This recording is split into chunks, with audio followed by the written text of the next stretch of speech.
Claudia's Brain, Concluding Unscientific Postscript. I miss her. There are two important parts of Claudia's story that I've failed to get across. One is just how much she read. There was always a book. The second is what it was like to be in her presence. That's a honey that can't be shared. Besides those things, I confess that her story deserves a better writer and a smarter narrator. The secret remains elusive. I can't stop thinking about how Claudia would have reacted to the further demise of reason in the country she loved so much. We were an Enlightenment-triggered experiment. Hume, Hobbes, Locke, Montesquieu, Newton. For over 2 centuries, the experiment had mostly thrived, but now it looked like the forces our founders feared, irrationality, populism, a population swept up in nonsense and conspiracy, could bring the experiment to a grinding halt. If I know Claudia, she would have held out hope, pushed for truth and reason.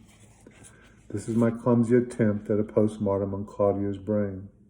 So, if you don't mind, one final turn on the floor. Let's label this one a square dance. Not long before her death, Claudia told me that several years earlier, a group of philosophers, including Rorty, Derrida, Putnam, Ricoeur, together with a group of prominent scientists, produced a sort of manifesto pleading with all governments to support the study and teaching of philosophy. Their argument was that the very study of philosophy would, quote, direct humanity on the path of goodness. In this hour of movement in history, we need culture and civic consciousness. We need philosophy, unquote. Feyerabend dissented. He argued that philosophy is not a monolithic good, but instead is like a witch's brew. As with religion, it can be used to justify evil and good. The Greeks, before Plato, taught 4 basic virtues, and their courage, justice, piety, and wisdom needed no philosophical justification beyond common sense, Feyerabend said. Philosophy is, quote, a tale of abstraction versus the richness of being, unquote. Poetry, literature, and art do a better job accessing that richness of being. Rorty also endorsed art as a guide. He cites John Dewey, quote, imagination is the chief instrument of the good. Art is more moral than moralities. For the latter either are, or tend to become, consecrations of the status quo. The moral prophets of humanity have always been poets, even though they spoke in free verse or by parable. Claudia talked a lot about this idea of increased education in reason and philosophy. She was torn between the arguments of Feyerabend and the other philosophers. She lent me Feyerabend's Conquest of Abundance. She had this underlined, quote, compared with poetry and common sense, philosophical discourse is barren and insensitive, unquote. Feyerabend turns to Homer to illustrate the role of art and storytelling in revealing or creating virtue. Quote, Odysseus often acts in a wise and well-balanced manner. He is asked to speak to temperamental stars like Achilles. He is sent on difficult missions. But Odysseus' wisdom, too, occasionally changes face and turns into slyness and deception. Such instances show what courage and wisdom are. They make us aware of the virtue's complexity. They encourage us to further enrich the virtues by extension and modification, either in our imagination or by acting courageously and wisely in new situations. They do not nail the virtues down. They leave it to us to preserve or alter them.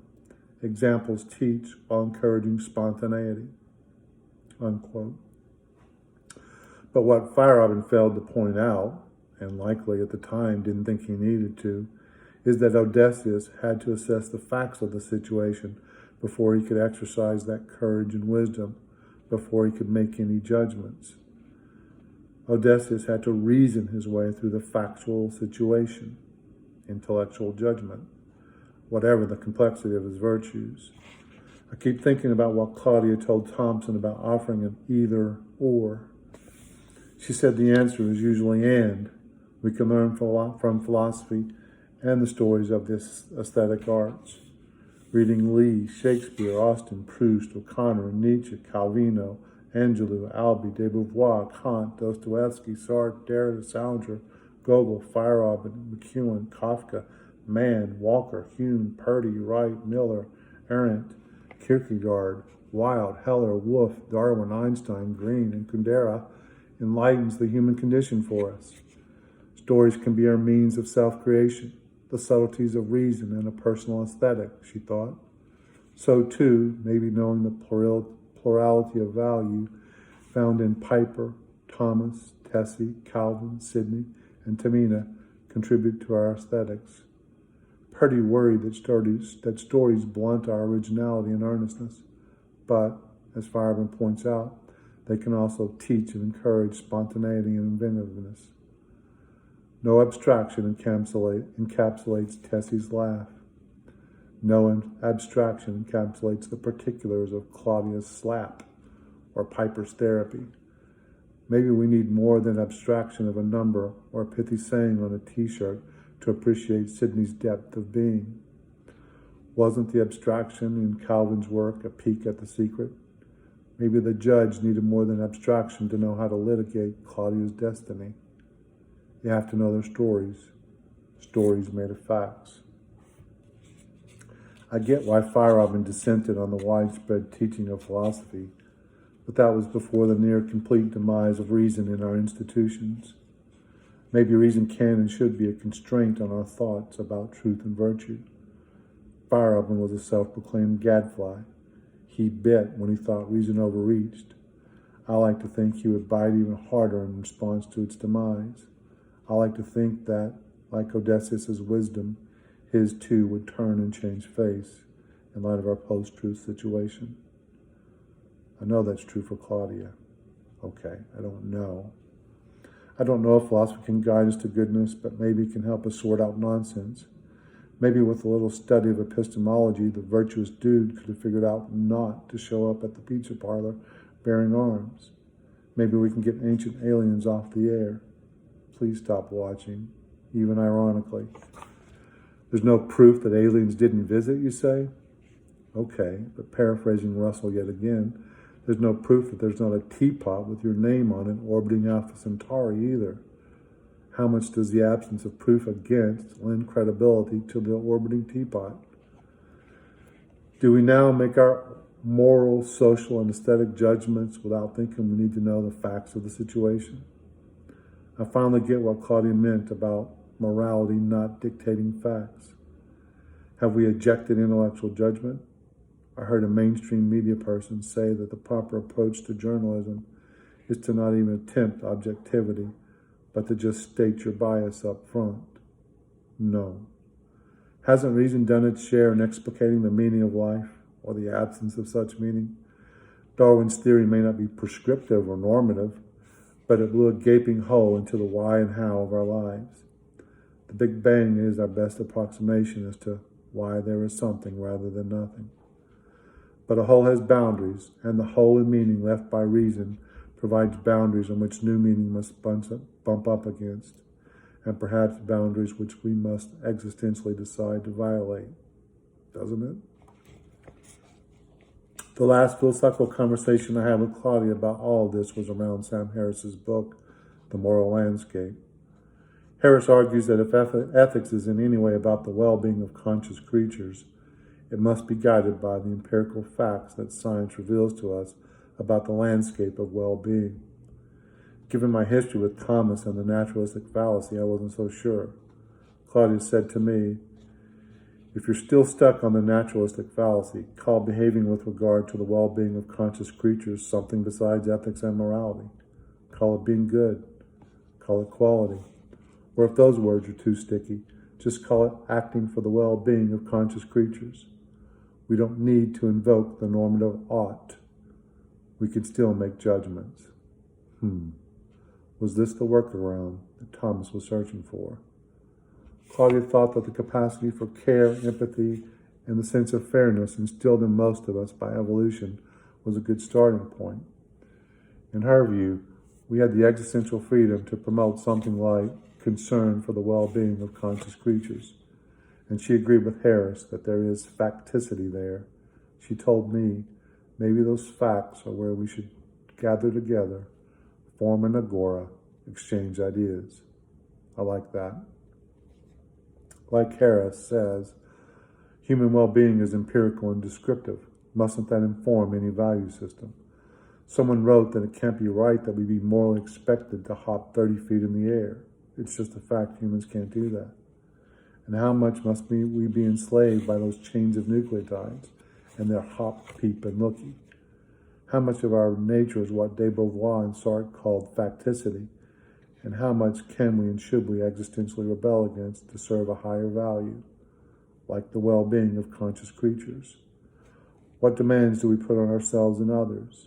Maybe Claudia knew. I've never figured it out. I wish she was here. I suppose there will always be those hell-bent against the well-being of other conscious creatures. Can improving their intellectual judgment improve their other judgments? Was Kant right? Is there something irrational there? Does it matter? Claudia never wavered on the power of reason. Even if postmodernism has a point about grand narratives, an apple is still not a banana. We used to unite around facts. Isn't that where we can and should still stand together? The earth is round. Clear midday sky is generally blue. Grass is green. This is an apple, not a banana. We used to understand that there are many things that we simply do not know, and that those sources of information we tap into may not know either. Look and see. I like that. So what if seeing is sometimes hard and imperfect? Isn't reason also the path that frees us from the reductionist hop, peep, and looky? Doesn't reason lead us to new heights, new understanding, new wealth, new common ground? Or am I just a blind acolyte? The secret doesn't care about our gender, our race, our ideology, our moral righteousness.